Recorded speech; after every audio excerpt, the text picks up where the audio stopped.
গুড্ডি সিরিয়ালের আগামী পর্বে দেখা যাবে অনুজের উপরে অভিমান করে আবারও শিরিন নিজের বাপের বাড়িতে চলে যায়। সেখানে গেলে শিরিনের মা শিরিনকে বলে অনেক হয়েছে, আর নয়, এবার আর তুই ওই বাড়িতে ফিরবি না। তোর সাথে এত বড় অন্যায় করা হচ্ছে, এত সহজে হার মানবি না। ন্যায় বিচার তো এবার করতেই হবে সবাইকে। অন্যদিকে অনুজ চলে যায় নিজের কাজে।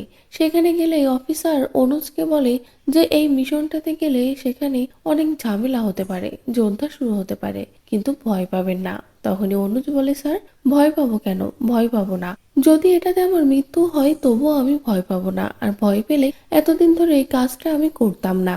অন্যদিকে অনুজের বাবা শিরিনের বাড়িতে ফোন করলে শিরিনের মা ফোনটা ধরে বলে অনেক হয়েছে, আর নয়।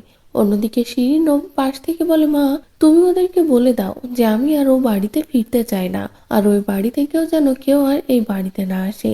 যেটা শুনে তো অনুজের বাবা একটু কষ্ট পায়, কিন্তু শিরিন নিজের জায়গায় স্থির থাকে।